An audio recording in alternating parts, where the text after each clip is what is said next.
Good evening, everyone. Please confirm if audio video is clear.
Okay, so start. हम लोग start करते हैं। यहाँ पे हम लोगों ने जो अभी तक पढ़ाई करी थी that was about fluid. Fluid में हम लोग जो पढ़ रहे थे वो सरफेस टेंशन की बातें कर रहे थे बेटा। फ्लूइड में जो अभी तक की हम लोगों ने पढ़ाई करी थी that was about surface tension. हम लोग सरफेस टेंशन के बारे में डिस्कशन कर रहे थे कि सरफेस टेंशन की वजह से कैसे सरफेस एनर्जी का कॉन्सेप्ट आएगा, वो बात करी थी। मिनिमम एरिया, ये देखिए मिनिमम एरिया की बात करी थी कि एसिमेट्रिकल फोर्स डिस्ट्रीब्यूशन होता है जिसकी वजह से सरफेस टेंशन आता है। मिनिमम एरिया का हम लोगों ने कंसिडरेशन करा था, सारी बातें मैंने आपको बताई थी रिलेटेड टू दिस। और हम लोगों ने साथ ही साथ बात करी थी, एक क्वेश्चन हम लोगों ने करा था, ठीक है, कि बोले कितना फोर्स लगेगा टोटल, उसके बाद में उस तरीके के न्यूमेरिकल्स करे थे। साथ ही साथ हमने बात करी थी कि मिनिमम सरफेस एरिया अटेन करने की बात करी थी, अलग अलग मटेरियल का सरफेस टेंशन कितना होगा इसके बारे में हम लोगों ने बातचीत करी थी कि सरफेस टेंशन वाटर का कितना होगा, मरकरी का कितना होगा, ये हम लोगों ने देखा था। हम लोगों ने फिर उसके बाद बात करी थी कि सरफेस एनर्जी की पूरी कहानी क्या है। पार्टिकल्स नीचे आ जाते हैं क्योंकि उनके ऊपर यहाँ पर फोर्स लग रहा होता है, दोनों तरफ सेम फोर्स नहीं होता, इस तरफ ज़्यादा फोर्स लग रहा होता है, नीचे आ जाते हैं। उसको रिप्लेस करने के लिए आपका यहाँ से एक पार्टिकल ऊपर भेजना पड़ेगा, जब भेजा जाएगा तो उसमें एक्स्ट्रा एनर्जी देनी पड़ेगी और वही जो एक्स्ट्रा एनर्जी मिलती है उसको पोटेंशियल एनर्जी, उसी को हम लोग बोलते हैं सरफेस एनर्जी। और वो सरफेस एनर्जी हम लोगों ने कंप्यूट भी करी थी और उसका एक न्यूमेरिकल भी करा था, that was related to rain drops. हम लोगों ने कल ये बात करी थी, रेन ड्रॉप्स का पूरा सवाल हम लोगों ने सॉल्व किया था, ठीक है। ये पूरा रेन ड्रॉप का हम लोगों ने किया था कि वाटर ड्रॉपलेट है, रेडियस है, उसकी दुनियादारी की सारी बातें हम लोगों ने यहाँ पर डिस्कस करी थी रेन ड्रॉप्स के बारे में, ठीक है। अब बात देखिए, अब देखते हैं नेक्स्ट। अब जो हम लोगों को नेक्स्ट पढ़ना है बेटा, दैट इज अबाउट कि इसी ये जो हम लोग पढ़ रहे हैं सरफेस टेंशन, इसी में कैपिलरी राइज की बातें करनी है। इसी में जो हमें बात करनी है वो कैपिलरी राइज की करनी है। और कैपिलरी राइज की बात करने के पहले हम लोग कॉन्टैक्ट एंगल की बात कर लेते हैं। फिर हम लोग कैपिलरी राइज की बातें करेंगे, ठीक है। चलिए देखते हैं, फोकस करिए।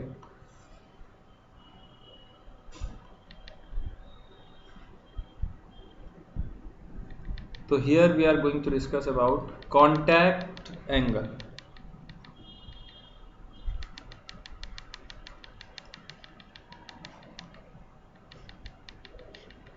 हम लोग यहाँ पर डिस्कस करने जा रहे हैं बेटा कॉन्टैक्ट एंगल। होता क्या है, फोकस करिएगा। जब भी कोई वाटर का एक लेयर होगा या कोई भी फ्लूइड होगा, आपका मान लीजिए कोई फ्लूइड है, ठीक है, उसमें जब आप कोई फ्लूइड में अगर आप कोई प्लेट डालते हैं, if you will insert some plate in that fluid, तो वो फ्लूइड जो होगा वो यहाँ पर जो सरफेस होगा उसमें कर्व बनाता है। ये तो फ्लूइड सीधा सीधा जो आ रहा था वो तो आएगा, ये फ्लूइड है मान लीजिए, और ये हमारी प्लेट हमारी इंसर्ट करा रहे हैं आप, you are inserting this plate, ये प्लेट आप इंसर्ट करा रहे हैं। तो यहाँ पर ये जो फ्लूइड है ये कहीं ना कहीं प्लेट के साथ में कर्व्ड एरिया बनाता है, that will form some curved area.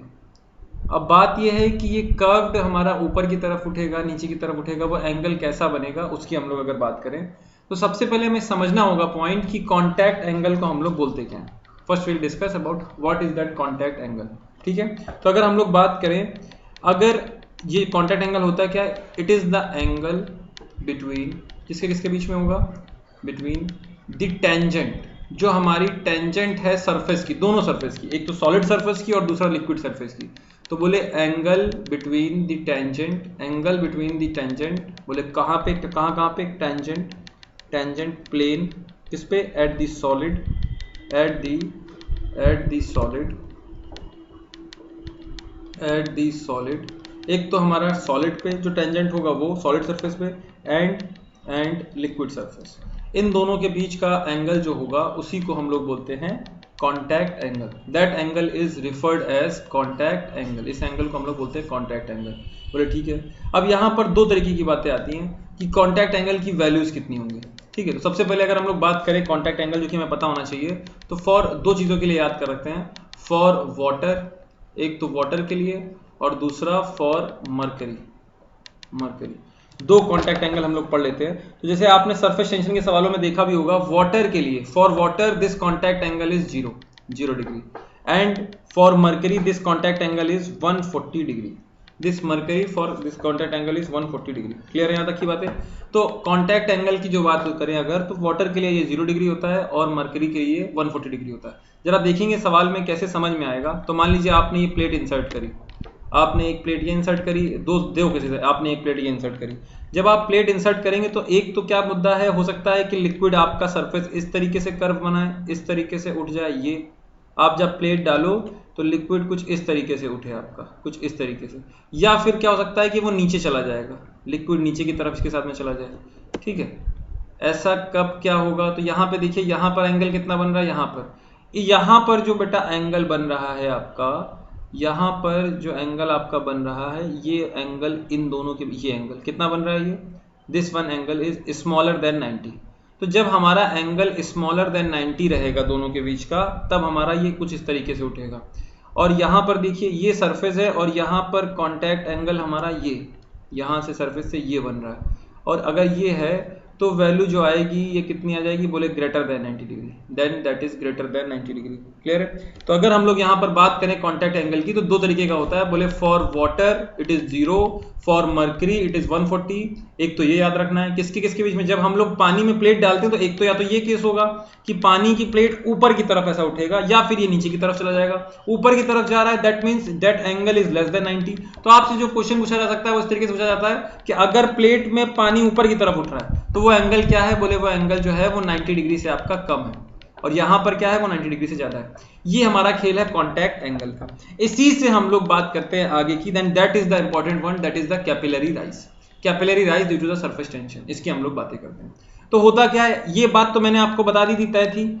जब हो, फोकस करना, आप यहां पर एक कैपिलरी की ट्यूब डालोगे, बोले सर डाल दी, क्या होगा, फोकस करना, होगा क्या, होगा कुछ ऐसा कि ये हमारा ऐसे, यहाँ पे सरफेस टेंशन है, सरफेस टेंशन लगता है। अब यहाँ पर आप प्लेट डालोगे तो यहाँ पूरे गोल गोल पूरे इसमें सरफेस टेंशन लगने लगेगा, इस पूरे में सरफेस टेंशन लगेगा, जिसका एक कंपोनेंट ऐसे बाहर की तरफ निकल रहा होगा, ऐसे बाहर की तरफ निकल रहा होगा। ठीक है, हर जगह पे बाहर की हल्का सा उठा हुआ इस तरीके से कुछ सरफेस टेंशन का कंपोनेंट निकल रहा है, उसका एक कंपोनेंट ऊपर की तरफ आएगा, one component will come upward, और एक कंपोनेंट हॉरिजॉन्टल जाएगा। ठीक है, जैसे कि ये देखो, जहां पर कांटेक्ट हो रहा होगा सरफेस में, तो ये हमारा लग रहा है सरफेस टेंशन, और ये हर तरफ लगेगा, पूरे यहां भी लगेगा, यहां भी, यहां भी, यहां भी, यहां भी, यहां भी, यहां भी, यहां भी, ये पूरे में लगता है। ये मैं आपको पहले ही बता चुका हूं। तो ये हर जगह पे सरफेस टेंशन कुछ ऐसा ऐसा ऐसा ऐसा ऐसा ऐसा करके लग रहा होगा, ये पूरे में सरफेस टेंशन लगेगा। और इसी सरफेस टेंशन की जो कंपोनेंट्स आएंगे, ये हॉरिजॉन्टल आएंगे, इधर देखो टी साइन थीटा, इधर टी साइन थीटा, हर जगह पे ये कंपोनेंट जा रहे होंगे, टी साइन थीटा के, ये हर जगह पे कंपोनेंट जा रहे होंगे। ठीक है, बोले ठीक है। और जब ये कंपोनेंट जा रहे होंगे तो इनका एक कंपोनेंट आएगा वर्टिकल, टी कॉस थीटा। अगर ये है एंगल ऑफ कांटेक्ट। देखो ये हमारा कांटेक्ट एंगल है, जब यहाँ सरफेस जो हमारा बना रहा है, आपने डाला है, यहाँ पर ये कर्व मिल रहा है, देखिए ये कर्व मिल रहा है, ये कर्व हमारा एंगल बना रहा है, ये हो गया 0 डिग्री। तो आपको बताना है कि कितना पानी ऊपर चढ़ जाएगा। सर ये तो मेरे को भी पता है पानी कितना ऊपर चढ़ेगा। बोले कैसे? बात ये है कि यहाँ पर सारे ये टी के फोर्सेस ऊपर की तरफ जुड़ रहे होंगे, कहीं ना कहीं ये टी ऊपर की तरफ आ रहा है हर तरफ से, तो ये ऊपर की तरफ नेट फोर्स कितना आएगा? बोले जो भी हमारा सरफेस टेंशन होगा सर, जो भी हमारा सरफेस टेंशन होगा उसमें आप ऊपर की तरफ नेट अपवर्ड फोर्सेस की बात कर लेते हैं। तो नेट अपवर्ड फोर्सेस हमारे लग कितने रहे? नेट अपवर्ड फोर्स कितना लग रहा है? बोले टी हमारा था टी कॉस थीटा, ये तो पर मीटर लेंथ में होता है बेटा, ये टी मतलब सरफेस टेंशन है ना, तो टी कॉस थीटा ये तो पर मीटर लेंथ में, पूरे चारों तरफ के साथ में कितना लगेगा? बोले रेडियस, इसका पूरा सर्कमफ्रेंस जो है, सर्कमफ्रेंस कितना हो जाएगा? बोले 2 पाई आर। इतना फोर्स लग रहा होगा नेट ऊपर की तरफ, ठीक है। तो अगर ये ऊपर की तरफ है तो ऊपर चढ़ जाएगा, तो फिर कितना चढ़ेगा, तो पहले नेट डाउनवर्ड फोर्स देखो, नेट डाउनवर्ड फोर्स कितना होगा, net downward force. Net downward force होगा जो ये फ्लूइड इसके ऊपर चढ़ेगा उसका वेट जो नीचे की तरफ लग रहा होगा। ये जो फ्लूइड इसकी तरफ चढ़ा है इसका वेट जो नीचे की तरफ लग रहा होगा कितना लगेगा, बोले सर फ्लूइड का डेंसिटी इनटू में ग्रेविटी इनटू में वो वॉल्यूम जो भी पानी ऊपर चढ़ा है। वॉल्यूम कैसे निकलेगा सर, फ्लूइड का डेंसिटी जी ग्रेविटी, वॉल्यूम कैसे निकलेगा, बोले इसका एरिया होगा कुछ, हाँ सर एरिया तो होगा, एरिया क्या होगा पाई बाई 4 आर का स्क्वायर, और हाइट जितनी चढ़ेगा, हाइट मतलब capillary rise, that height is known as capillary rise. तो ये कितना ऊपर चढ़ जाएगा, जब तक नीचे वाला वेट, जब तक जो नीचे वेट लग रहा है, जब तक ये जो वेट इसका नीचे की तरफ, ये नीचे लगने वाला वेट और जो ऊपर लगने वाला जो टेंशन है, सारा समेशन ऑफ जो हर जगह का टेंशन है, लिख दिया है summation of tension net upward, वो दोनों बराबर नहीं हो जाते हैं, तब तक ये हमारा लगता रहेगा। जब तक ये दोनों हमारे क्या नहीं हो जाएंगे, बराबर नहीं हो जाएंगे, व्हेनेवर, जब तक ये दोनों इक्वेट नहीं हो जाएंगे। क्लियर है बात, यहाँ तक की बातें क्लियर है ना, यहाँ तक की बातें क्लियर है, ओके। तो आगे का देखिए, है ना, यहाँ तक की बातें क्लियर है। यहाँ तक कोई डाउट हो तो आप पूछ सकते हैं, यहाँ तक में आपको कोई डाउट हो तो आप पूछ सकते हैं, ठीक है। नेक्स्ट देखिए, इसी में आगे देखिए, तो बात यह है कि इन दोनों को बराबर कर दीजिए, आपका इक्वेशन आ जाएगा। इन दोनों को बराबर करता हूं मैं, इन दोनों को अगर मैं बराबर करूंगा बेटा, इन दोनों को अगर मैं बराबर कर देता हूं, इन दोनों को अगर मैं बराबर यहां पर कर देता हूं, तो देखिए क्या होगा कहानी। तो कहानी बेटा कुछ ऐसी होगी कि पीछे वाले पेज में जो लिखा हुआ है टी कॉस थीटा इंटू में 2 पाई आर, पीछे लिखा हुआ है टी कॉस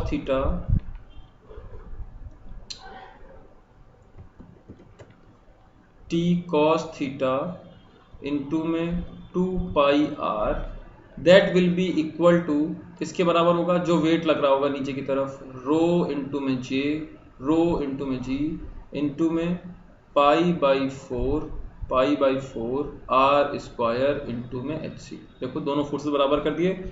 यहाँ का फोर्स है टी कॉस थीटा, यहाँ का फोर्स है टी कॉस थीटा इंटू में 2 पाई आर, यहाँ का है rho g pi by 4 are square into में एच सी, ये हमने बराबर कर दिया। बोले ठीक है सर बराबर कर दिया।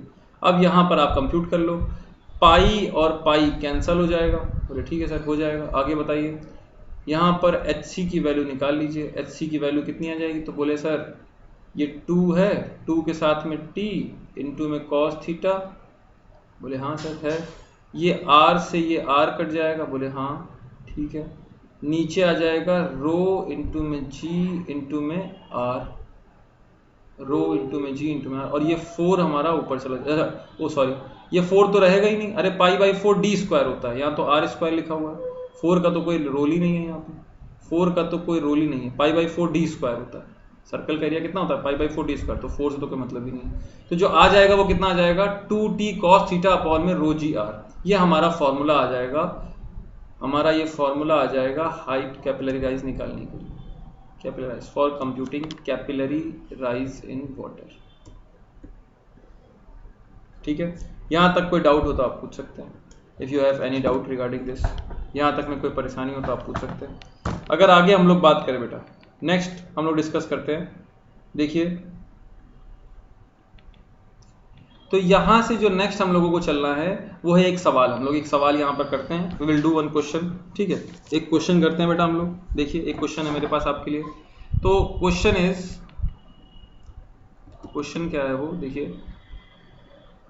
क्वेश्चन जो है बेटा that is a capillary tube, A capillary tube, एक कैपिलरी ट्यूब ऑफ रेडियस, जिसका की रेडियस है, एक capillary tube of radius 0.2 mm, 0.2 mm, एक कैपिलरी ट्यूब है जिसका रेडियस है 0.2 mm, इज डिप्ड, उसको हम लोग पानी में डालते हैं, is dipped into the water, उसको वाटर में हमने अगर डाला, is dipped into the water. ठीक है, फाइंड हाइट ऑफ, आपको बताना है find height of capillary rise, height of capillary rise.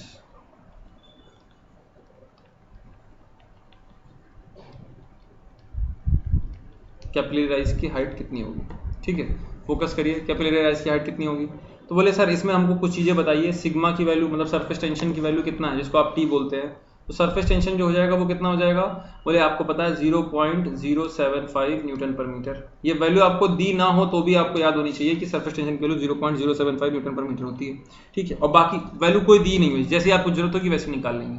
तो पीछे आपने कैपिलरी राइज का फॉर्मूला निकाल लिया है, बोले क्या है वो फॉर्मूला, बोले 2 इंटू में टी इंटू में कॉस थीटा अपॉन में रो इंटू में जी इंटू में आर। ये देखिए यहाँ पे पीछे लिखा रखा है हमने, 2 इंटू में टी इंटू में कॉस थीटा अपॉन में रो जी आर। वैल्यूज पुट कर दीजिए यहाँ पे। तो यहाँ पे जब आप वैल्यूज पुट करेंगे तो यहाँ जाएगा 2, टी की वैल्यू आ जाएगी 0.075, टी की वैल्यू आ जाएगी 0.075 कॉस थीटा। हाँ भाई, वाटर के लिए वैल्यू कितनी होती है 0 अपॉन में, अरे वाटर के लिए पीछे लिखा चुका हूँ मैं भाई, वैल्यू दिख रहा है यहाँ पे, ये देखिए कॉन्टैक्ट एंगल की जहाँ पे बात करिए वाटर की वैल्यू 0 होती है, तो वहाँ पे वो पुट कर देंगे। नेक्स्ट देखिए यहाँ पे पुट करिए, डेंसिटी कितनी होती है वाटर की 1000, ग्रेविटी कितना है 9.81, रेडियस की बात कर लेते हैं, सब कुछ मीटर में रखा है, उसमें रखा है तो मीटर में ही रखते हैं। इसमें रेडियस कितना 0.2 mm दिया हुआ है, तो ये 0.2 mm को आप कन्वर्ट कर दीजिए, mm को आप कन्वर्ट कर दीजिए मीटर में, मतलब 10⁻³ 3। यहाँ से आप आंसर निकाल लीजिए, आपका आंसर कितना है।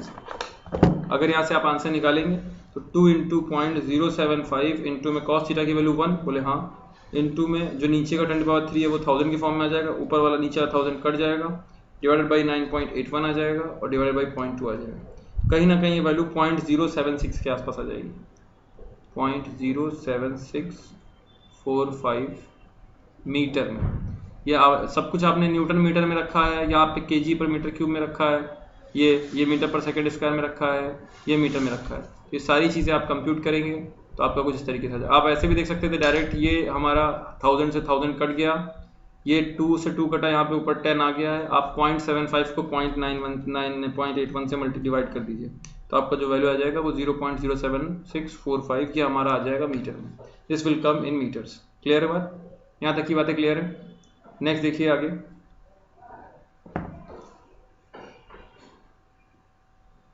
देखते हैं।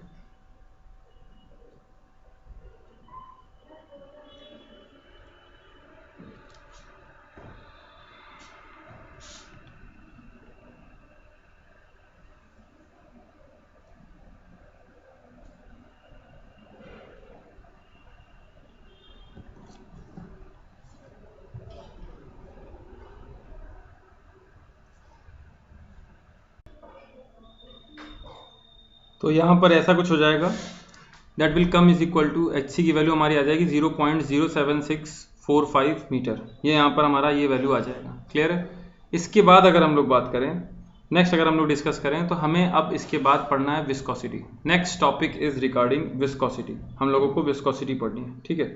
देखिए फटाफट, तो next one is regarding viscosity, focus करिए।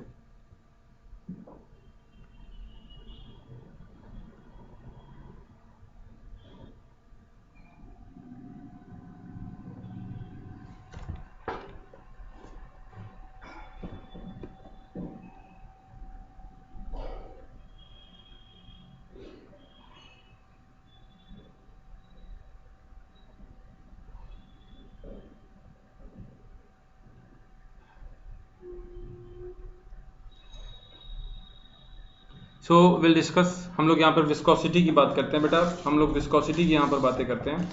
और विस्कोसिटी की अगर हम लोग बात करें तो आपको पता होगा विस्कोसिटी क्या है। एक तरीके से समझ लो, फ्लूइड जब पास होगा, तो जब फ्लो करेगा तो उसमें एक इंटरनल फ्रिक्शन होगा।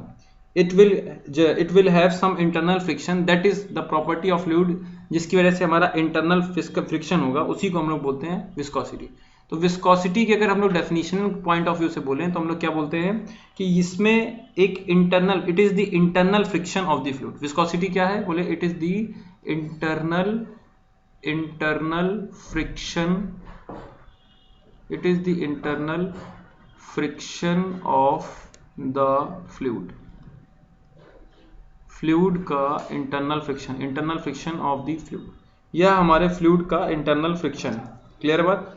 अब अगर हम लोग इसके बाद बात करें तो आप बताइए, जब फ्लूइड फ्लो होता है, जब फ्लूइड फ्लो होना चाह रहा होगा तो विस्कस फोर्सेस जनरेट होते हैं। बोले हाँ। किस डायरेक्शन में होते हैं? उसके अपोजिट। तो जो भी विस्कोसिटी की वजह से जो फ्रिक्शन जनरेट होता है अपोजिट डायरेक्शन में होता है, that is called as viscous forces. तो बोले जो भी विस्कस फोर्सेस हैं वो अपोज करते हैं मोशन का। क्लियर है। तो अगर हम लोग यहां पे लिखें विस्कस फोर्सेस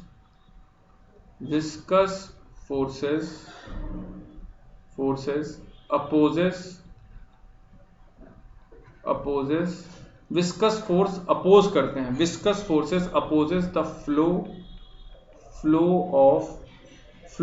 अब समझना कैसे, जैसे लेयर्स में फ्लूइड होता है ना, एक लेयर फ्लूइड की है, दूसरी लेयर है, तो एक लेयर दूसरे लेयर का अपोज करेगी। तो ऐसे बोलते हैं viscous forces opposes the flow of one layer of fluid. Sir Unacademy के इतने सारे चैनल्स क्यों? रिगार्डिंग अलग अलग एसएससी जेई के लिए एसएससी जेई, गेट सी के लिए गेट का चैनल है, सबके अपने अपने चैनल है ना। Viscous forces opposes the flow of one layer of fluid, one layer to other. अगर एक लेयर, ये वाली लेयर अगर ऊपर वाली लेयर जाना चाहेगी तो नीचे वाली इसके ऊपर कुछ ना कुछ फोर्स लगाएगी। तो अगर कोई लेयर ऊपर से एक लेयर पास करना चाह रही होती तो दूसरी लेयर उसके ऊपर फोर्स लगाती है, and that is called as, उसको हम लोग बोलते हैं विस्कस फोर्सेस। क्लियर है। अब अगर हम लोग यहां पर बात करें अगर हम लोग बात करें कि टेम्परेचर का विस्कोसिटी पे क्या फर्क पड़ता है, effect of temperature on viscosity of liquids. अलग अलग लिक्विड्स पे मतलब लिक्विड्स में समझना विस्कोसिटी दो, हम लोगों को पढ़ना क्या है, हमको पढ़ना है टेम्परेचर विस्कोसिटी का फर्क टेम्परेचर के साथ में फ्लूइड में। फ्लूइड हमारे दो तरीके के होते हैं, इसलिए हम लोग पहला पढ़ रहे हैं यहाँ पर लिक्विड। हम लोग यहाँ पर जो पहला डिस्कस कर रहे हैं वो है लिक्विड। अगर हम लोग यहाँ पर बात करें तो बोले लिक्विड क्या है, बोले हमारा फ्लूइड जो है वो दो तरीके का है। ये फ्लूइड इसको कर दो, है ना। तो फ्लूइड जो है वो दो तरीके का है, और उसमें एक होता है हमारा लिक्विड, फ्लूइड में एक होता है लिक्विड और दूसरा होता है गैस। गैस भी हमारी जो है वो फ्लूइड के अंदर आती है। तो one is liquid and other one is gas. Clear है बात। हमारी फ्लूइड में अगर बात करो तो एक लिक्विड है और दूसरा हमारा क्या है, गैस। बोले ठीक है सर। अगर हम लोग यहाँ पर बात करें, सबसे पहले हम लोग बात करते हैं लिक्विड की। हम लोग यहाँ पर बात करते हैं फ्लूइड में पहला है लिक्विड। पहला क्या है, लिक्विड। लिक्विड में if we will increase the temperature, liquid में बेटा अगर हम टेम्परेचर इंक्रीज करते हैं, अगर हम टेम्परेचर बढ़ाते हैं, तो लिक्विड में जो अंदर हमारे मॉलिक्यूल्स हैं, उनके बीच में जो अट्रैक्शन है, जो कोहेजन है, जो हमारे मॉलिक्यूल्स के बीच में जो कोहेजन है वो कहीं ना कहीं यहाँ पर वीक पड़ने लगता है। दो मॉलिक्यूल्स के बीच का कोहेजन हमारा वीक पड़ने लगता है, जिसकी वजह से विस्कोसिटी भी वीक। भाई विस्कोसिटी थी क्यों, दो लेयर हमारी थी, दो लेयर्स के बीच, देखो यहां पर देखते हैं, देखिए विस्कोसिटी हमारी किसकी वजह से थी, दो लेयर्स थी। एक लेयर हमारी ऐसी थी, दूसरी लेयर हमारी ऐसी थी, इसके नीचे ये लेयर थी, ये लेयर। तो जब एक लेयर हमारी ऊपर वाली आगे जाना चाह रहा था, if one layer wanted to move, then ये जो दूसरी वाली लेयर है ये इसको हमारी रोक रही थी, ये वाली लेयर हमारी इसको रोक रही थी। तो इनके बीच में रिलेटिवली जब कोई मोशन होने वाला था तो उसको रोक लेता जाता था। तो वैसे ही यहां अगर मैं बात करूं तो ये किसकी वजह से रोक लेता था, क्योंकि दोनों के बीच में हमारा अट्रैक्शन हुआ करता था, दो लेयर्स के बीच में हमारा क्या हुआ करता था, अट्रैक्शन हुआ करता था। अब क्या है, अगर you will increase, if you will increase the temperature, अगर आप टेम्परेचर को बढ़ाते हैं, अगर आप बेटा टेम्परेचर को इंक्रीज करते हैं, दैट मीन्स आप यहां पे कैसे भी करके हीटिंग दे रहे हैं, ठीक है। आप अगर इसमें हीटिंग दे रहे हैं तो उसकी वजह से क्या होगा, फोकस करना। अगर आप टेम्परेचर दे रहे हैं बेटा, अगर आप टेम्परेचर बढ़ा रहे हैं, उसकी वजह से दो लोग, जो दो मॉलिक्यूल्स होंगे, जैसे आपको भर दिया जाए, आपको मान लीजिए एक कमरे में भर दिया जाए, ठीक है, और आप बल्कि बढ़िया से एकदम साथ साथ रहेंगे, उस कमरे में हम टेम्परेचर बढ़ाना शुरू कर दें, आपको अनस्टेबिलिटी होगी, तो आप दो लोग जो पास पास होंगे वो दूर दूर होना स्टार्ट कर देंगे, तो वो जो मॉलिक्यूल्स पास पास में जिनके बीच का कोहेजन है वो ब्रेक होने लगता है, और उसकी वजह से अगर हम लोग टेम्परेचर बढ़ाते हैं तो बोले लिक्विड में जो विस्कोसिटी होती है, लिक्विड की विस्कोसिटी कम पड़ जाती है। फोकस करना, लिक्विड की जो विस्कोसिटी होती है वो क्या कर जाती है, कम पड़ जाती है।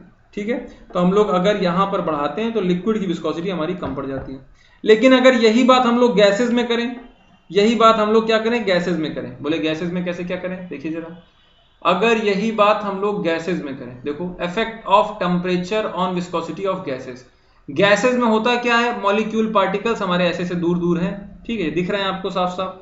अब अगर आप टेम्परेचर बढ़ाते हो, if you will increase the temperature, अगर आप यहां पर टेम्परेचर बढ़ाते हो तो होगा क्या, ये पार्टिकल्स जो दूर दूर हैं इनके पास और एनर्जी इनको मिलेगी, जिसकी वजह से इनमें और कोलिजन होगा, सब एक दूसरे से भिड़ेंगे, ये बार बार भिड़ेंगे, जिसकी वजह से इनके पास कहीं ना कहीं एक जगह एक दूसरे का इंटरफेस और बढ़ जाता है, एक दूसरे का इंटरफेरेंस और बढ़ जाता है, जिसको बोलते हैं मॉलिक्यूलर इंटरचेंज, जिसको बोलते हैं मॉलिक्यूलर इंटरचेंज या फिर मॉलिक्यूलर इंटरेक्शन जिसको बोलते हैं। तो टेम्परेचर बढ़ाने से, आपने टेम्परेचर बढ़ाया बेटा, आपने क्या करा, टेम्परेचर बढ़ाया, और टेम्परेचर बढ़ाने की वजह से मॉलिक्यूल्स को एनर्जी मिली, वो फटाफट एक दूसरे में लड़ रहे होंगे, जिसकी वजह से क्या होगा, इन दोनों के बीच का इंटरेक्शन बढ़ेगा, मॉलिक्यूल्स के बीच का हमारा बढ़ जाता है इंटरेक्शन, मॉलिक्यूल्स का इंटरेक्शन बढ़ जाता है। ठीक है, और अगर मॉलिक्यूल्स का इंटरेक्शन बढ़ जाता है, if molecule interaction increases, temperature बढ़ाने से अगर मॉलिक्यूल का इंटरेक्शन बढ़ेगा, कुल मिला के एक, अरे यहां इंटरेक्शन ही तो था, यहां हमेशा साथ साथ रहते थे, इसलिए यहां पहले देखो लिक्विड में तो विस्कोसिटी ज्यादा थी, दूर जाने की वजह से विस्कोसिटी कम हो रही थी, लेकिन यहां पे आपने गैस में अगर एनर्जी दे दी तो पार्टिकल्स पास पास बार बार भिड़ रहे हैं, जिसकी वजह से इंटरेक्शन बढ़ा, इस वजह से विस्कोसिटी हमारा इंक्रीज कर जाता है, विस्कोसिटी हमारा गैसेस का इंक्रीज कर जाता है, इट विल इंक्रीज। तो अगर हम लोग यहाँ बात करें, टेम्परेचर बढ़ाने से मॉलिक्यूल इंटरेक्शन हमारा बढ़ जाता है, जिसकी वजह से विस्कोसिटी हमारी गैसेस की क्या कर जाती है, इंक्रीज कर जाती है। ये हमारी कहानी है विस्कोसिटी की, effect of temperature on viscosity. तो मोटा मोटा अगर हम सीखें, ठीक है, अगर मोटा मोटा हम लोग सीखें बेटा, क्लियर है अंजलि, यहां तक के क्लियर है? हम लोग टेम्परेचर की अगर बात करें तो लिक्विड में सर क्या होता है, लिक्विड में जब हम लोग टेम्परेचर बढ़ाएंगे तो बोले लिक्विड विस्कोसिटी कम होगी। रीजन क्या है, रीजन जो है वो ये है कि इनके बीच में जो कोहेजन फोर्स होता है, जो हमारा जो कोहेजन होता है वो वीक पड़ जाता है, तो बोले जो कोहेजन होता है सर, कोहेजन वीक पड़ जाता है, ये इसकी वजह से हमारे लिक्विड की विस्कोसिटी कम हो जाती है। लेकिन अगर यही बात करें हमारी कि हमारे टेम्परेचर विस्कोसिटी गैसेस में क्या फर्क पड़ेगा, तो गैसेस में पार्टिकल्स दूर दूर होते हैं ऑलरेडी, और उनपे आप अगर एनर्जी दोगे तो उसको फटाफट में कोलिजन होने लगेगा, जिससे कि उनका इंटरेक्शन बढ़ जाता है, इसलिए विस्कोसिटी गैसेस की बढ़ जाती है। तो टेम्परेचर बढ़ाने से लिक्विड की विस्कोसिटी कम होती है और गैस की इंक्रीज कर जाती है। क्लियर है? हम लोग यहाँ पे फिर से मैं लिख दे रहा हूं, टेम्परेचर बढ़ाने से विस्कोसिटी की अगर हम लोग बात करें, तो लिक्विड की हमारी घट जाती है, लिक्विड की हमारी विस्कोसिटी जो है वो घट जाती है, और गैसेस की जो विस्कोसिटी है वो क्या कर जाती है, बढ़ जाती है, गैसेस की विस्कोसिटी बढ़ जाती है। चलिए नेक्स्ट हम लोग देखते हैं। नेक्स्ट अब हम लोग बात करते हैं विस्कोसिटी की और खतरनाक तरीके से। बोले ठीक है सर, बताइए क्या करना है। देखिए भाई,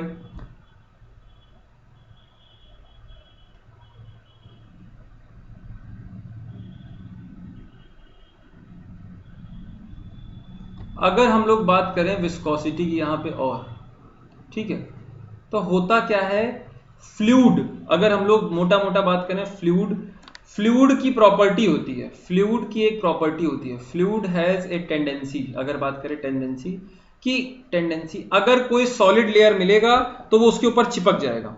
फ्लूइड की ये टेंडेंसी रहती है कि वो सॉलिड सरफेस के ऊपर जो कांटेक्ट में रहेगी उसके ऊपर चिपक जाएगा। एग्जांपल मैं भी समझाऊंगा, पहले ये स्टेटमेंट लिखो, fluid has a tendency to cling, चिपक जाता है एक तरीके से, cling over the surface in contact to it, in contact with it, over the surface in contact with it. अगर इसकी हम लोग बात करें सर, इससे क्या समझ में आ रहा है, जैसे पहले एग्जांपल के थ्रू समझाइए सर। देखिए अगर एक फैन है और वो रोटेट कर रहा है, fan is rotating like this, वो रोटेट कर रहा है, यहां पर एटमॉस्फेयर रहता है, धूल गर्दा रहती है, धूल गर्दा है ना, लेकिन ये रोटेट कर रहा है तो कभी धूल गर्दा इस पे आनी नहीं चाहिए। लेकिन आपने देखा होगा कि जो भी यहां पर एयर में डस्ट पार्टिकल्स रहते हैं, वो रोटेट कर रहा हो ना कर रहा हो, वो इसके साथ चिपकने की टेंडेंसी रखते हैं और इसके साथ में फिर वो घूमने लगते हैं। कुल मिला के जो भी हमारी फ्लूइड्स होते हैं, चाहे वो फ्लूइड में गैसेस हो चाहे पार्टिकल हो, दैट विल यहां पर आकर के इसके ऊपर चिपक जाएंगे, इसके ऊपर आकर के चिपक जाते हैं, यहां पर आकर के चिपक जाते हैं। अरे बात समझ में आ रही नहीं आ रही? इसको आकर के चिपक जाते हैं, यहाँ पर जो है फ्लूइड के जो पार्टिकल्स होते हैं वो आकर के यहाँ पर चिपक जाते हैं। क्लियर है? जिसकी वजह से हमारा बोलते हैं कि बोले कि विस्कोसिटी जो हमारा ये फ्लूइड होते हैं उनके पास टेंडेंसी होती है कि वो क्लिंग कर जाते हैं ऊपर the surface in contact with it. जैसे कि इसका एक और एग्जांपल देखो, जैसे हमारी कार होती है, कार को आप खड़ा कर दो नीचे अपने घर के ऐसे ही, तो उसके ऊपर डस्ट जमा हो जाती है। अब अगर आप सिर्फ पानी मारोगे तो वो डस्ट निकलेगी नहीं, आप करें ना, अगर आप पानी मारोगे तो वो डस्ट निकलेगी नहीं, वो क्योंकि बिल्कुल उस पर चिपक जाती है। उसको साफ करने के लिए उसको वहां पे रब करना पड़ता है, आपको यूज करना पड़ता है कुछ मटेरियल, डिटर्जेंट वगैरह, या फिर जिससे कि वो रिमूव हो पाए। तो ये जो फ्लूइड्स है या फिर जो भी प्रॉपर्टी है उसकी, तो उसके ऊपर जिसके पास भी विस्कोसिटी हुई तो चिपक जाएगा, उससे साफ नहीं होगा। सर ये हमें क्यों बता रहे हो? सर आप ये हमें क्यों बता रहे हो? पहले तो ये बात आती है कि हमें क्यों बता रहे हो। ये मैं इसलिए बता रहा हूं कि आगे आप पढ़ोगे फ्लूइड मैकेनिक्स। आप जब फ्लूइड मैकेनिक्स बेटा पढ़ोगे, तब आपको इसका रोल समझ में आएगा। बोले सर कैसे समझ में आएगा? अभी देख लेते हैं कैसे समझ में आएगा। तो जब आप फ्लूइड मैकेनिक्स पढ़ोगे बेटा, देखना, तो वहां पर देखोगे कि एक हमारी ऐसे प्लेट है, एक हमारी ये प्लेट है,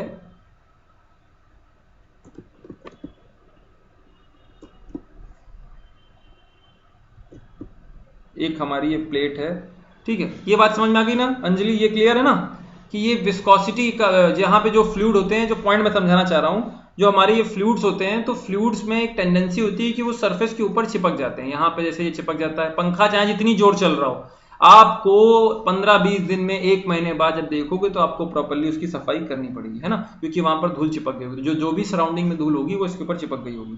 वैसे ही हमारा कार में होता है, जो आपके अगर सरफेस पे अगर आ गई है गंदगी, जो हमारे सॉलिड पार्टिकल्स आ गए हैं, आप पानी डाल करके सिर्फ रिमूव करो नहीं होगी, आपको उसको रब करके अच्छे से रिमूव करना पड़ेगा, क्योंकि वो प्रॉपर्ली उस पर चिपक चुकी होती है। ठीक है, नेक्स्ट हम लोग अगर बात करें तो यहाँ पर बात ये है, यहाँ पर जो हमें बात समझने वाली है वो ये है कि एक हमारा, अगर मान लीजिए ये हमारी रेक्टेंगुलर प्लेट है और हमारा वाटर फ्लो कर रहा है, यहाँ से इस तरीके से वाटर फ्लो कर रहा है मान लीजिए, ठीक है। तो मैंने क्या बोला आपको, अभी सिखाया कि लिक्विड की टेंडेंसी है कि जिस भी सरफेस के ऊपर वो जाएगा, वो सॉलिड सरफेस जिसके कांटेक्ट में आएगा बिल्कुल उसी पे चिपक जाएगा।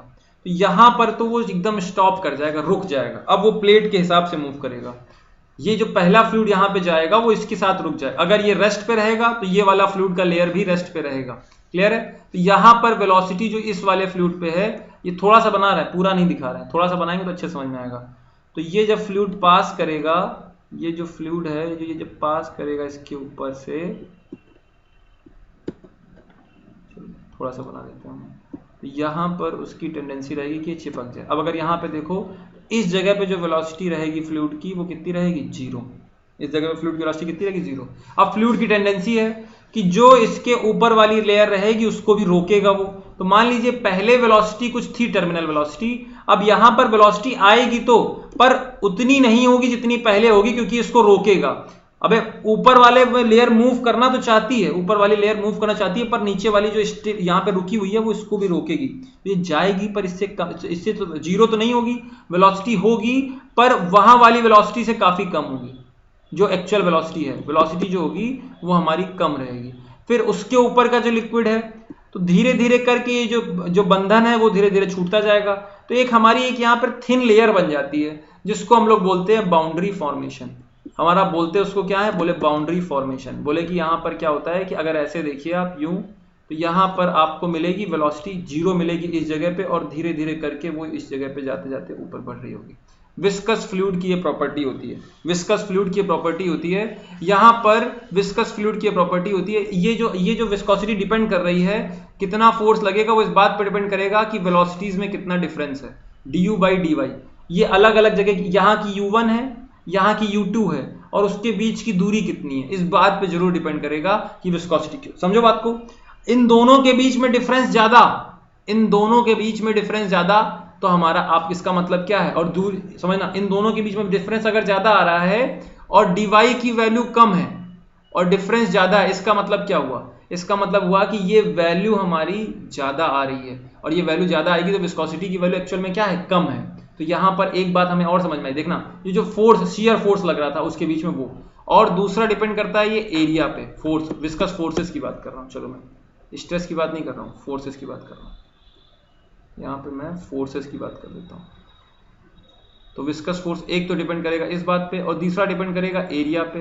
तो अगर यहाँ पे हम लोग टाउ की वैल्यू लिखें तो टाउ कैसा लिख सकते हो आप, टाउ इज डायरेक्टली, टाउ क्या होता है, फोर्स पे डिपेंड करेगा, अरे फोर्स का, डायरेक्ट मैं फोर्स का लिख रहा हूँ, तो फोर्स किस पर डिपेंड करेगा, तो उल्टी डायरेक्शन में एक तो लगेगा तो माइनस साइन लगा दो, जो भी हमारी विस्कोसिटी होगी उससे मतलब है, उसमें एरिया जो होगा उससे मतलब है, और du बाई डी वाई। अरे हमने करा क्या, मैंने कुछ नहीं करा, मैंने ये वाला फोर्स इसके प्रोपोर्शनल था, इसके एरिया के प्रोपोर्शनल है, कितनी बड़ी प्लेट है, कितना दोनों में डिफरेंस है, इस पे विस्कस फोर्स पे, तो बोले इस तरीके से कुछ रिलेशन आ जाएगा। कुल मिला के आपको समझ में आ गया कि विस्कस फोर्स अपोजिट डायरेक्शन में लगेंगे, उसकी क्या कहानी है बाउंड्री लेयर फॉर्मेशन की, ये भी बता दी है, और आगे चल के ये आपके लिए बहुत हेल्पफुल होने वाला है। क्लियर है? अब अगर नेक्स्ट देखें हम लोग, नेक्स्ट अगर हम लोग देखें, देखिए फोकस करिए, तो यहाँ पे फोकस करिए, यहाँ पर अगर मैं बात करूँ आप लोगों से,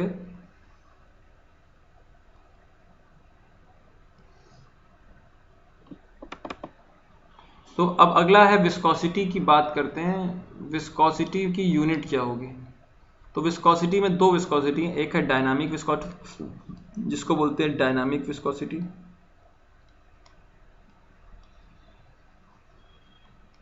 बोले ठीक है, रिप्रेजेंट करते हैं म्यू से, यूनिट होती है, बोलो भाई आप बोलो, न्यूटन सेकेंड पर मीटर स्क्वायर, SI यूनिट है, और सीजीएस में क्या हो जाएगा, डाइन सेकेंड पर सेंटीमीटर स्क्वायर। ठीक है, ठीक है। दूसरा हमारा होता है काइनेमेटिक विस्कोसिटी, काइनेमेटिक विस्कोसिटी, उसको हम लोग रिप्रेजेंट करते हैं न्यू से। ठीक है, और उसकी जो यूनिट, ये होता क्या है, न्यू विस्कोसिटी जो होती है, ये होती किसके बराबर है, बोले जो हमारी डायनामिक विस्कोसिटी है म्यू, उसमें हम लोग डेंसिटी का डिवाइड कर देते हैं। यहीं से हम लोग और भी निकाल सकते हैं यूनिट अपने आप, बोले न्यूटन सेकेंड पर मीटर स्क्वायर तो पहले से था सर, बोले हाँ, और डेंसिटी की यूनिट क्या होती है, बोले न्यूटन पर मीटर क्यूब, बोले ठीक है, तो न्यूटन न्यूटन कट गया, बोले हाँ, अरे बोलो हाँ या ना, न्यूटन नहीं केजी होती, डेंसिटी की यूनिट क्या होती, केजी, केजी पर मीटर क्यूब, केजी पर मीटर क्यूब। तो अब न्यूटन को भी आपको किस में रखना पड़ेगा, केजी वाली यूनिट में, तो न्यूटन होता क्या है, मास इनटू एक्सेलरेशन, तो बोले केजी मीटर पर सेकंड का स्क्वायर, ये है सेकंड पर मीटर स्क्वायर, अपॉन में है केजी पर मीटर क्यूब। ये हमारी पूरी कहानी है, केजी से केजी कट गया, सेकंड से सेकंड कट गया, बोले ठीक है सर, ये मीटर से ये स्क्वायर कट गया, और ये वाले से क्यूब का स्क्वायर आ गया, तो अल्टीमेटली यूनिट कितनी आ जाती है, अरे बोलो मीटर स्क्वायर पर सेकेंड, आपको भी पहले से पता होगी, और यहाँ पे आ जाएगी सेंटीमीटर स्क्वायर पर सेकेंड। ठीक है, नेक्स्ट देखते हैं बेटा। नेक्स्ट हमारा जो कॉन्सेप्ट है उसमें हम करने हैं questions, we will do some questions. ठीक है, हम लोग क्वेश्चंस की बातें करते हैं, चलिए क्वेश्चंस देखते हैं हम लोग। तो अगर हम लोग क्वेश्चंस की बातें करें बेटा यहाँ पर, तो पहला हम लोग क्वेश्चन उठाते हैं आपके लिए, पहला ये विस्कोसिटी और जितने भी कॉन्सेप्ट पढ़ाए इनसे रिलेटेड मैं क्वेश्चंस आपको बता रहा हूँ। ठीक है सर, क्लियर है? हाँ चलिए देखिए क्वेश्चन देखिए, पहली प्रॉब्लम है हमारी, देखिए प्रॉब्लम देखिए क्या है।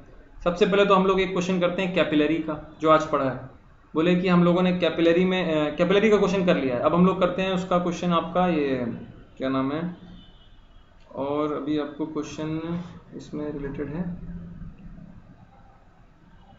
ठीक है, अभी आगे करते हैं क्वेश्चन, अभी पहले बायोन्सी और पढ़ लेते हैं, फिर आगे बात करते हैं। तो यहाँ पर अगर हम लोग बात करें next, that one is regarding buoyancy, हम लोगों को पढ़ना है अब क्या आगे, बायोन्सी के बारे में।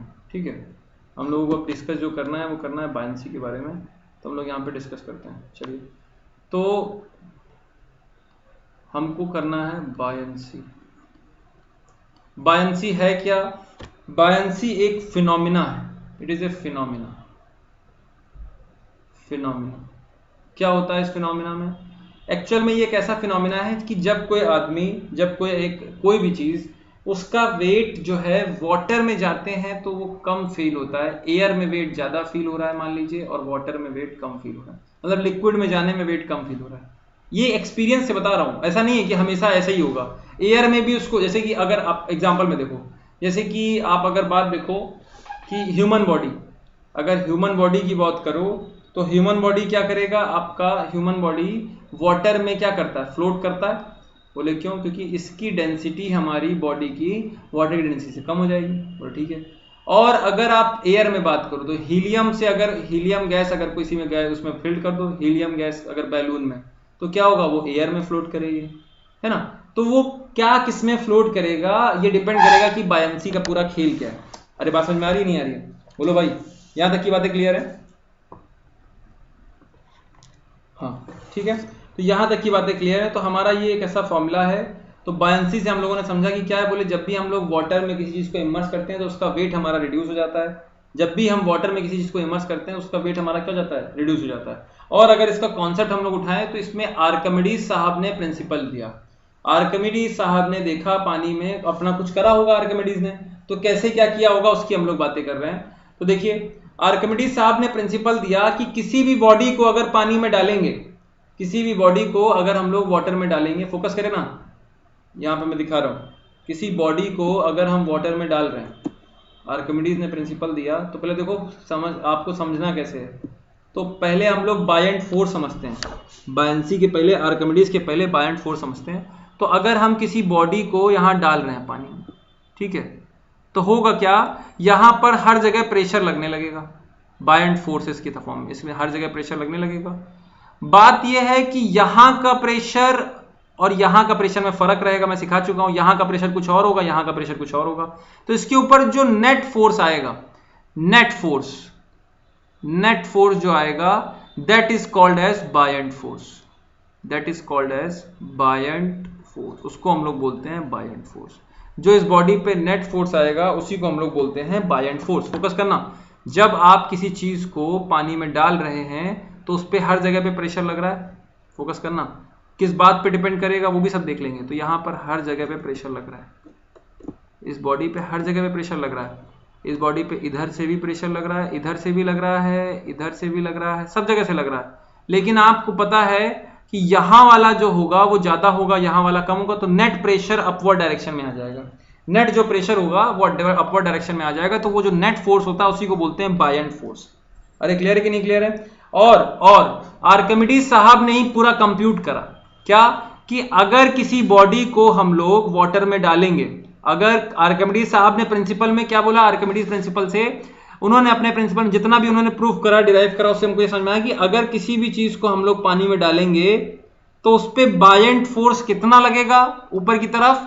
बोले जितना पानी इसने रिमूव किया है, अगर कोई आदमी इसके अंदर जाएगा, कोई आदमी इसके अंदर जाएगा, उसके अरे तराजू से मत परेशान होना, बोले उसके वॉल्यूम के बराबर, यहां पर लिखना है आपको, फोकस करना, वेट ऑफ वाटर जिसका वॉल्यूम, वेट ऑफ वाटर जिसका वॉल्यूम जो हो वो किसके बराबर हो, आर्किमिडीज के। तो यहां पर जितने वाटर का वॉल्यूम आर्किमिडीज के बराबर होगा, आर्किमिडीज अंदर गए, जब ये अंदर गए तो कितना पानी बाहर आया, बोला ये इतना बायंसी फोर्स हमारा ऊपर की तरफ लग जाएगा।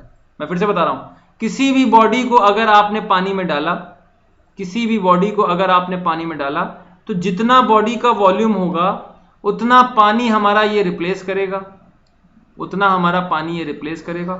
उस पानी का जो वेट होगा, वाटर डिस्प्लेस्ड बाय आर्किमिडीज, आपने पानी में डाला, बोले ठीक है, तो आर्किमिडीज साहब का जो भी वॉल्यूम था वो जब ये अंदर गए, मान लो आर्किमिडीज साहब अंदर गए, तो वो कितना पानी रिप्लेस करेंगे, मान लो इतना, उसका वेट कितना होगा, वो वेट के बराबर आर्किमिडीज साहब के ऊपर बायंसी का फोर्स लगेगा। तो अगर यहां पर हम लोग फिर से समझें इसको, तो मान लीजिए आर्किमिडीज साहब पानी में चले गए बाई चांस, इन्होंने इस तरीके से थ्योरी दी, तो बोले जब ये पानी में गए तो कुछ वाटर इन्होंने रिप्लेस किया होगा, बोले हाँ, उसका जो वेट होगा उसके बराबर का फोर्स बायंसी का लगेगा आर्किमिडीज के ऊपर की तरफ, नेट फोर्स। ठीक है, इसको हम लोग बोलते हैं आर्किमिडीज का प्रिंसिपल। यहां तक की बातें क्लियर है? इसको हम लोग बोलते हैं आर्किमिडीज का प्रिंसिपल। अरे भैया बोलो यार। चलिए, तो यहां पर हम लोग कुछ क्वेश्चंस करते हैं। अब हम लोग कुछ क्वेश्चंस करते हैं और हम लोग इसके साथ में एंड करेंगे फिर। ठीक है, तो हम लोग यहाँ पे क्वेश्चंस करते हैं, जो पढ़ा है उससे रिलेटेड हम लोग क्वेश्चंस कर लेते हैं फटाफट। आइए क्वेश्चंस करते हैं हम लोग फटाफट।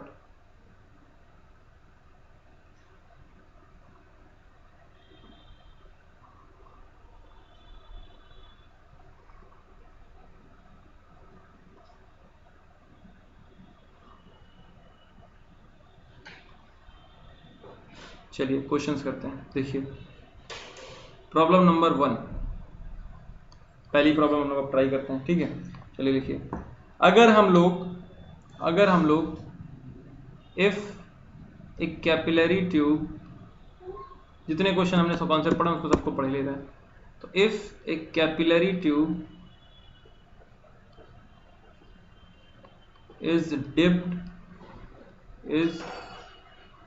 Dipped into water, capillary tube को अगर वाटर में डालते हैं, capillary tube is dipped into water, बोले ठीक है। और कैपिलरी राइज, तो बोले कैपिलरी राइज कितना होता है? कैपिलरी राइज जो होता है लगभग मान लीजिए 7.5 सेंटीमीटर का हो जाता है, 7.5 सेंटीमीटर का आपका हो जाता है। ठीक है, बोले ठीक है। आपको बताना है रेडियस ऑफ कैपिलरी ट्यूब कितना होगा। आपको बताना है रेडियस ऑफ कैपिलरी ट्यूब कितना होगा, ये आपको बताना है।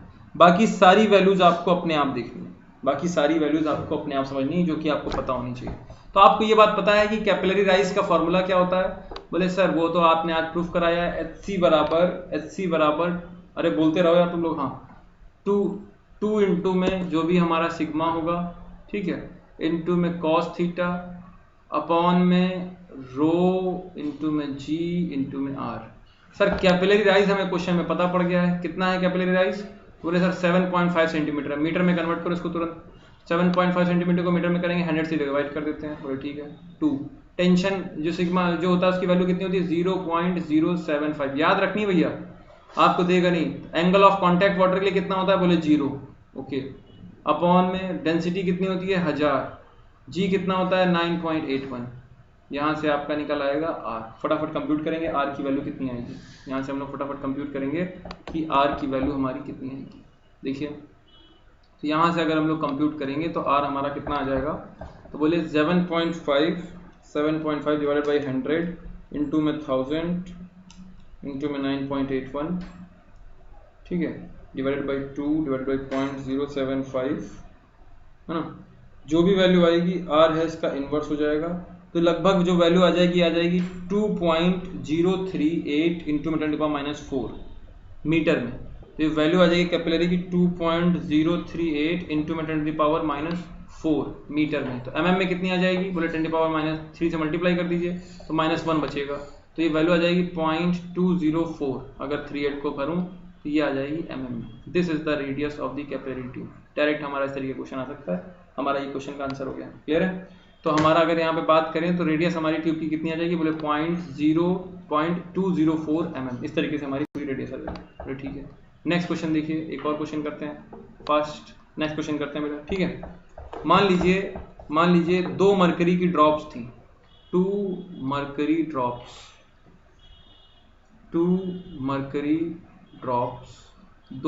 की ड्रॉप्स थी और जिनका रेडियस था r, ईच ऑफ रेडियस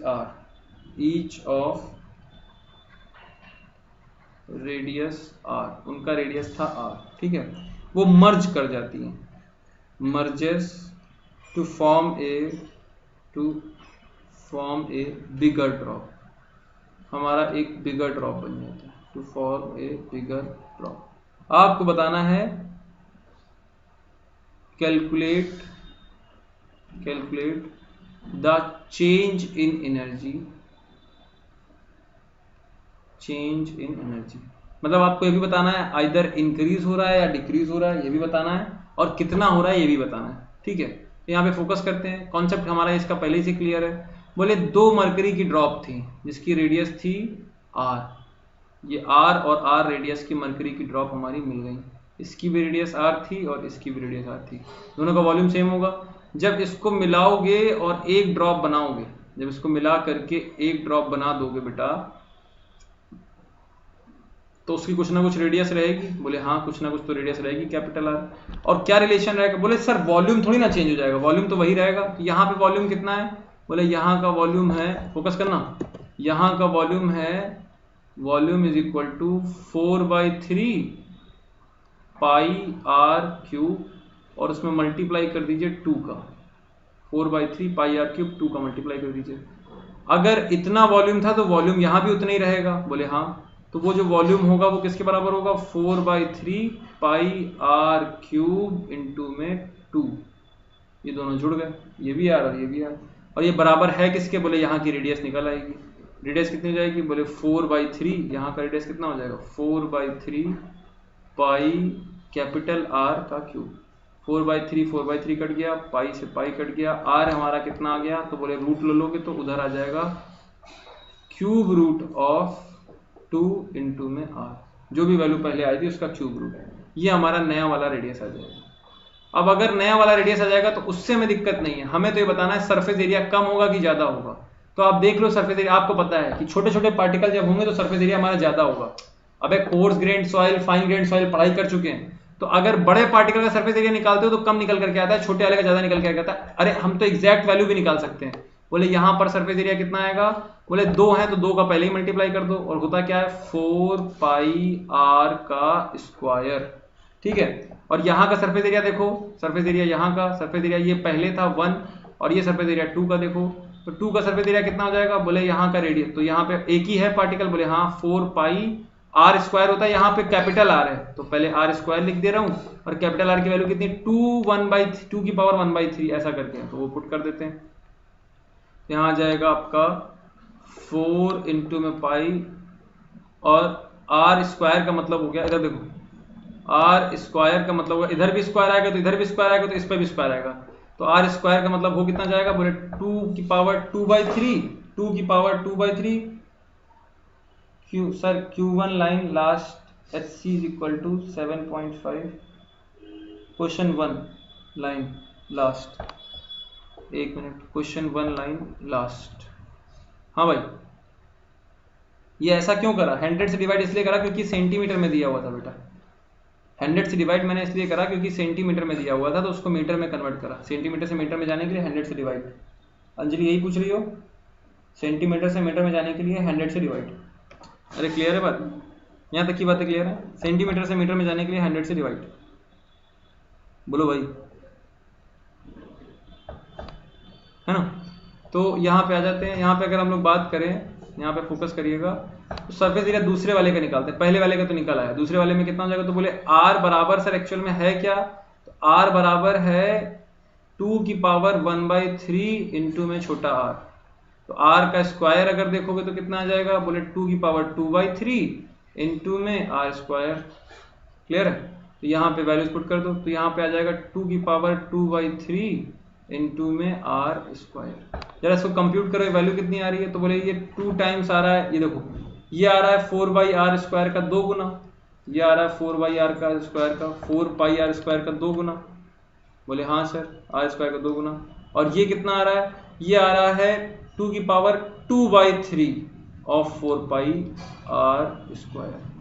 कुल मिला के आपको दिखने लगा है कि सरफेस एरिया क्या हो रहा है? कम हो रहा है। देख लो, सरफेस एरिया पहले 2 इंटू में 4πr स्क्वायर था, अब है 2 की पावर, 2 ज़्यादा बड़ा है कि 2 की पावर 1 से कम, तो ये हमारा कम हो जाएगा। तो हम लोग यहाँ पर कितना, तो पहले तो हम लोग देख रहे हैं कि पहले ज़्यादा थी अब कम हो गई है, तो मतलब सरफेस एनर्जी डिक्रीज कर रही है। सरफेस एनर्जी हमारी डिक्रीज कर रही है। क्या कर रही है? डिक्रीज। अब ये डिक्रीज का मतलब है क्या? डिक्रीज का मतलब है कि रिलीज करेगा। अबे डिक्रीज मतलब कम हो रही है तो कहीं ना कहीं रिलीज हो रही है, that means releasing surface energy, release of surface energy. तो कितनी सरफेस एनर्जी रिलीज हो रही है? सरफेस एनर्जी रिलीज हो रही है, ठीक है, एनर्जी रिलीजिंग, रिलीजिंग कितनी रिलीज हो रही है उस पर आ जाते हैं। तो बोले कितनी होगी? बोले जितने का इसमें फर्क। एनर्जी का फॉर्मूला तो हमें पता ही है, बोले क्या होता है? बोले एरिया, सरफेस एरिया इनटू में वही सिग्मा हमारा जिसको बोलते हैं वो हमारा सरफेस टेंशन, तो सरफेस, अब हमें चेंज निकालना है, तो चेंज इन सरफेस एरिया बताइए। तो चेंज इन सरफेस एरिया आपको दिख रहा है, ये है हमारा 2 इंटू में 4 पाई आर स्क्वायर, इसको माइनस करिए तो कुल मिला के सरफेस डेल्टा से डेल्टा ऑफ ऐसे कितना हो जाएगा, बोले ऐसे 1 माइनस में ऐसे 2, ऐसे 1 माइनस में ऐसे 2 आप करिए, तो ऐसे 1 कितना है, बोले 2, तो कॉमन ले लीजिए 4 पाई आर स्क्वायर, तो 4 पाई आर स्क्वायर कॉमन है, तो चेंज आ कितना रहा है, चेंज आ कितना रहा है सरफेस एरिया में, तो बोले पहले ये था और अब ये है, तो बोले चेंज आ रहा है 2 इंटू में 2 माइनस में 2 की पावर 2/3, इतने का चेंज आ रहा है। अरे बोलो हाँ या ना। तो जो एक्चुअल में जो वैल्यू में डिफरेंस आ रहा है वो कितने का आ रहा है, वो आपको यहाँ पे दिखने लगा है। अरे बोलो यार, आंसर बताओ इसका कितना आएगा। और साथ में इसकी वैल्यू तो आपको पता ही है, सरफेस टेंशन की वैल्यू कितनी होती है। अरे सरफेस टेंशन की वैल्यू कितनी होती है पता है ना। तो आपको यहाँ पर निकालना है कि रिलीज एनर्जी का कितना होगा, आपको निकालना है कि रिलीज एनर्जी का कितना होगा। तो बोले इतना हमारा एनर्जी रिलीज कर जाएगी, 2 माइनस में 2.5, और इसमें क्या होगा, सरफेस टेंशन। तो पहले एनर्जी कुछ थी और अभी एनर्जी कुछ है, तो कितनी रिलीज कर रही है, बोले ये वैल्यू से हमारी रिलीज कर रही है। इसकी वैल्यू आप निकाल लीजिए, आपका आंसर आ जाएगा। ठीक है, तो आप वैल्यू निकालिए। तो सर देखिए जो जो इसमें नहीं हमारा टूट सकता, जैसे पाई आर स्क्वायर हम लोग लिखा रहने देते हैं, पाई आर स्क्वायर, बाकी जो जो हो सकता है वो निकाल लीजिए। तो आप फटाफट करिए, 2 माइनस में 2 की पावर 2 माइनस में 2 की पावर 2/3, एक तो ये है हमारा, बोले ठीक है सर, इनटू में 4 है, इनटू में 0.075 है, तो अल्टीमेटली हमारा जो आ जाएगा वो कितना आ जाएगा ये बताइए, 0.1237, इतना पाई आर स्क्वायर। और अगर ये वैल्यू हमको सिग्मा की ना पता हो, मान लीजिए सर क्वेश्चन में सिग्मा की नहीं पता होगा, तो सिग्मा से मत मल्टीप्लाई करिए, जितना आपको पता होगा उतना मल्टीप्लाई लिख दीजिए। तो आप ऐसे भी लिख सकते हैं 1.65 इंटू में पाई आर स्क्वायर तो रहेगा ही रहेगा, और सिग्मा साथ में आ जाएगा। तो सिग्मा की वैल्यू है कितनी यहाँ पर, तो सिग्मा की वैल्यू जो होती है वो होती है 0.075। एग्जैक्ट जो जो हो सकता था सब बता दिया है। मान लीजिए आपको सिग्मा के फॉर्म में आंसर दिया होगा तो आप ये मार्क करेंगे, क्योंकि आप 0.075 से मल्टीप्लाई नहीं करेंगे, डायरेक्ट आंसर बता देंगे कैलकुलेट करके। और अगर आपको सिग्मा की वैल्यू पता है और बिना सिग्मा के आंसर दिया है तो आप यहाँ मार्क कर लेंगे। क्या यहाँ तक की बातें क्लियर है? अरे बोलो हाँ या ना। क्या यहाँ तक की बातें सारी क्लियर है?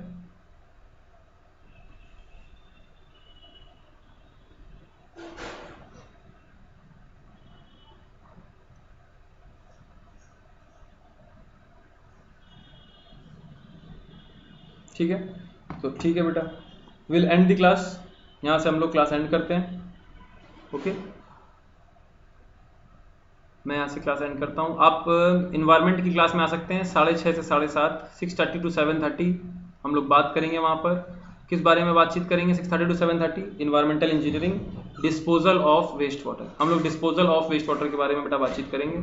और मैं आपको बता दूं, खास बात यह है कि हम लोग यहाँ पर बैच शुरू कर रहे हैं, न्यू बैच हमारा शुरू कर रहे हैं, and that batch is all about rank improvement batch. और वहाँ पर मैं सब्जेक्ट यूज जो है शुरू कर रहा हूँ वो है सोम हमारा रैंक इंप्रूवमेंट में भी स्टार्ट हो रहा है और रेगुलर बैच में भी स्टार्ट हो रहा है। आप ज्वाइन कर सकते हैं। आपको सब्सक्रिप्शन लेना है, जैसे सब्सक्रिप्शन लेना है तो आप क्या कर सकते हैं, आप यहाँ पर सब फ़ायदे क्या होंगे। एक तो ये बात है, अगर मैं आपको बताऊँ, आपकी सारी क्लासेस लाइव हैं, आप वहाँ पर रिकॉर्डेड क्लासेस को भी रिफ़र कर सकते हैं बेटा। क्रैश कोर्सेज चल रहे हैं अलग अलग एग्जाम्स के लिए, यू कैन फॉलो देम। अलग अलग एग्जाम्स जैसे कि जो भी हमारे से गेट तो हमारा है ही है, गेट के लिए ईएससी के लिए आपको देना ही देना है, बोले ठीक है। और भी अगर कोई आपको एग्जाम देना है तो उसके लिए अलग अलग क्रैश कोर्सेज चल रहे हैं। रैंक इंप्रूवमेंट बैच जैसे मैं बताया आपको, सोम मेरा स्टार्ट कर रहा हूँ मैं, RIB बैच में खतरनाक तरीके के क्वेश्चन वहाँ पे करेंगे। हर हफ्ते वहाँ पर टेस्ट होता है, हर चौथी क्लास डाउट क्लियरिंग की क्लास होती है। ठीक है, आपको अगर सब्सक्रिप्शन लेना है तो लेफ्ट हैंड साइड कॉर्नर में आप जाकर के वहाँ पर क्लिक कर सकते हैं गेट ईएससी में, और गेट सब्सक्रिप्शन पे क्लिक करिए। मेरा कोड लगाएंगे GOPP, that means go with the flow of Pranjal Pandey. मेरे से जुड़िए और हम और आप मिल करके दोनों लोग सिलेक्शन की तरफ आपके एक स्टेप और आगे निकल जाएंगे। ठीक है, तो आज के लिए इतना ही। Thank you everyone.